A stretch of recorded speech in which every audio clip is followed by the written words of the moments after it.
दीपावली के 5 दिनी उत्सव में धनतेरस के बाद नरक चतुर्दशी मनाई जाती है। इस दिन को छोटी दिवाली, रूप चौदस और काली चौदस भी कहा जाता है। इस दिन यम पूजा, कृष्ण पूजा और काली पूजा होती है। इस दिन दक्षिण भारत में वामन पूजा का भी प्रचलन है। तो आओ संक्षिप्त में जानते हैं कि नरक चतुर्दशी की पौराणिक कथा क्या है। इससे जुड़ी 3 पौराणिक कथाएं हैं। पहली कथा, नरकासुर को भौमासुर भी कहा जाता है। कृष्ण अपनी 8 पत्नियों के साथ सुखपूर्वक द्वारका में रह रहे थे। एक दिन स्वर्गलोक के राजा देवराज इंद्र ने आकर उनसे प्रार्थना की कि हे कृष्ण, प्राग ज्योतिषपुर के दैत्यराज भौमासुर के अत्याचार से देवतागण त्राही त्राही कर रहे हैं।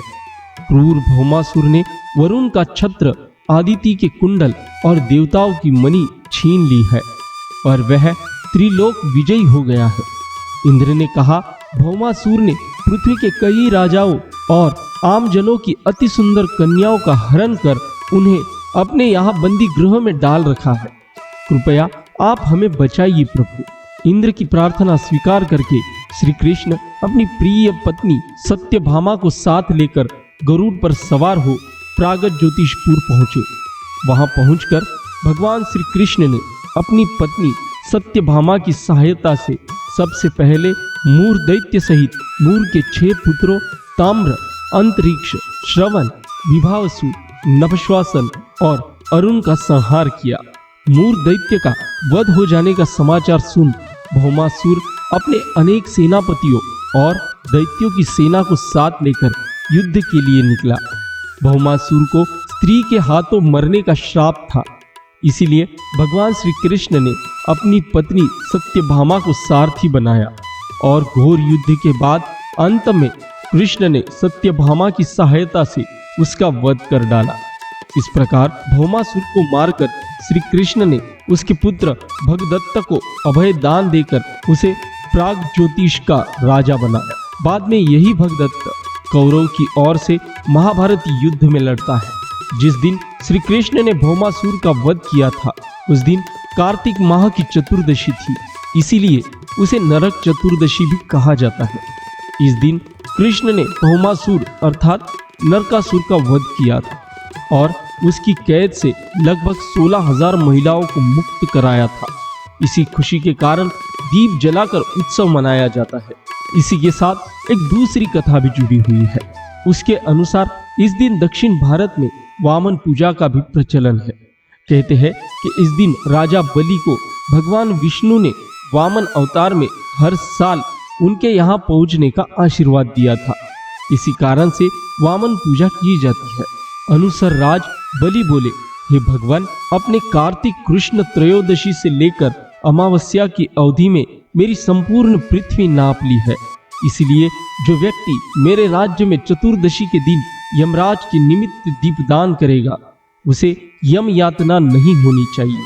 और जो व्यक्ति इन 3 दिनों में दीपावली का पर्व मनाए उनके घर को लक्ष्मी जी कभी न छोड़े, ऐसा वरदान दीजिए। यह प्रार्थना सुनकर भगवान वामन बोले, राजन, ऐसा ही होगा। तथास्तु।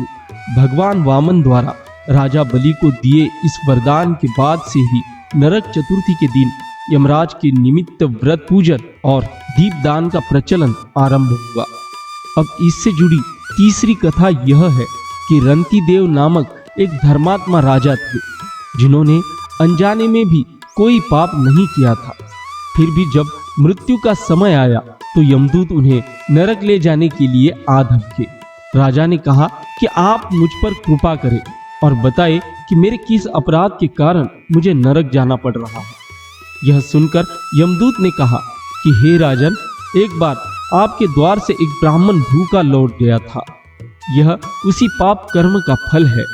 यह सुनकर राजा ने यमदूत से 1 वर्ष का समय मांगा।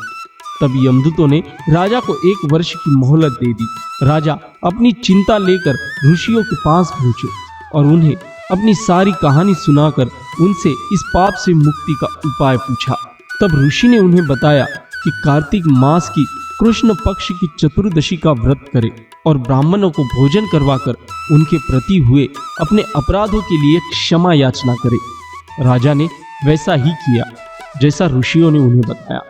इस प्रकार राजा पाप मुक्त हुए और उन्हें विष्णु लोक में स्थान प्राप्त हुआ। उस दिन से पाप और नरक से मुक्ति हेतु भूलोक में कार्तिक चतुर्दशी के दिन का व्रत प्रचलित है। तो कुछ इस प्रकार थी नरक चतुर्थी से जुड़ी पौराणिक कथाएं। यदि आपको ये वीडियो अच्छी लगी तो वीडियो को लाइक करके हमारे हिंदू पंडित जी चैनल को सब्सक्राइब करें। मिलते हैं अगली वीडियो में।